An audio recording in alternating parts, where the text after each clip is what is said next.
Әлем құбылып тұр, жан-жағымыз тыныш емес. Геосаяси, геоэкономикалық және геоидеологиялық дағдарыс терроризм мен экстремизм қылмыстарының күшеюіне әсер етті. Әлемде былтыр 4 мыңға жуық теракт тіркеліп, мерт болғандар саны 6 мыңнан асқан.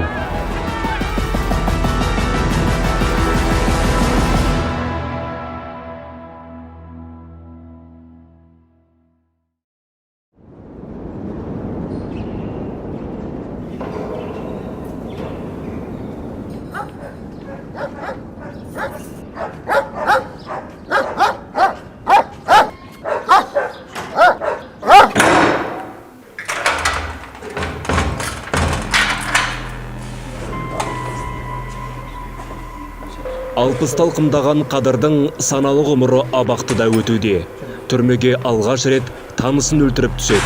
Қатаң режимдегі колонияға 17 жылға аттанғанда келіншек екеуі ортақ шешіммен ажырасыпты.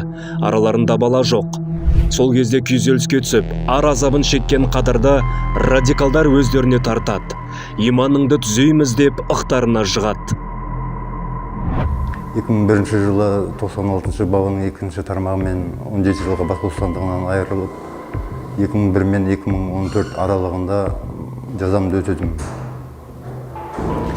Сол жазамды өтеген кезде сол жақта ислам дінін қабылдап, Қарағанды облысының Қаражал мекемесінде осы балалармен сол жақта таныс болып, солардың уағыздарын тыңдап, соларға басын дейіп, біздің ақидамызды дұрыс деп тұтам, мен сол балаларға сендім.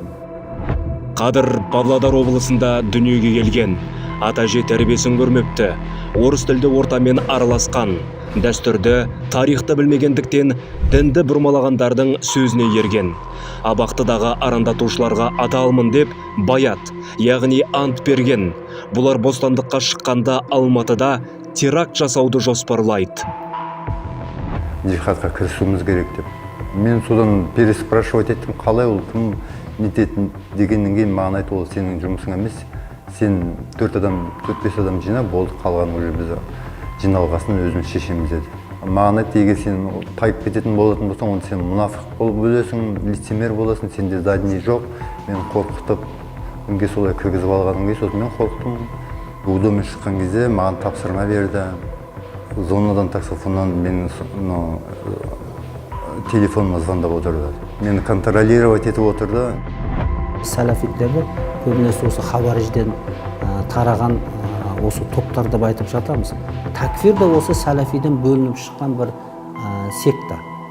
Такфирдің өзі сәләфиттік ағымнан бөлініп шыққан бір секта деп қаралады. Біреуді кәпірге шығару, оны өлтіргенмен тең деген пайғамбарымыз алейхиссаламның хадисі бар. Қадырды матап алғандар 2020 жылдың басында қапастан босап шығады. Қаскөйлер нысанаға күштік құрылымдарды алады. Қылмыстық сценарий бойынша ши-бөрілер қоғамдық орындарда теракт жасап, Сириядағы Даиш террорлық тобының жетекшісі Әл-Багдадиға үндеу жасаулары керек еді. Бірақ құзырлы органдар оларды тырп еткізбей түгел тұтқындады.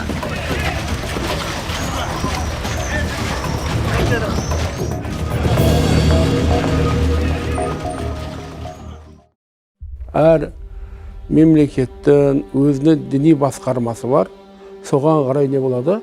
Фатуа беріледі. Абу Ханифа мазхабы, дәстүріміз, Қазақстан мектебі қалыптасылған, бүкіл жұрттың бәрі, халықтың барлығы осы фатуамен жүгіріп келе жатыр. Кейбір дінді түсінбеген жастарымыз шетелдерден тыңдап, еліктеп, жаңа ерегісіп, мен Абу Ханифа мазхабында емеспін, мен жаңағы Хамбали мазхабында дейді. Біреудің жаттанды сөздерін алып, елдің арасында енді бүлік шығару деген бұл жақсылыққа апармайды. Қадыр сот үкімімен 14 жылға сотталды. Жазасын Шығыс Қазақстан облысындағы түрмеде өтеуде.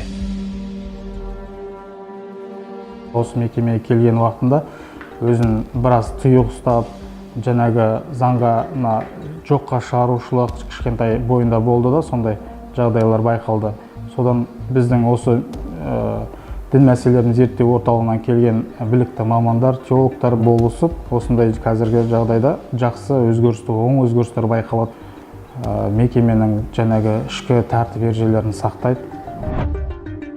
Исламға жаңа келген балалар бар, салафизм ағымын жамылып жүрген адамдарда, оларда тыңдамаңдар. Интернеттен және де бейтаныс бөтен адамдардан білім алмауларыңды мен тілеймін. Биыл Астанада 8 адамнан тұратын радикалды топ кісенделді. Жалпы жыл басынан бері терроризмді қаржыландырып, насихаттаған 19 қылмыскер түрлі жазаға кесілді. Мемлекет басшысы Қасым-Жомарт Тоқаев Ұлттық қауіпсіздік комитетінің төрағасына төрткүл дүниені теңселтіп тұрған террорға қарсы күресті күшейтуді тапсырды.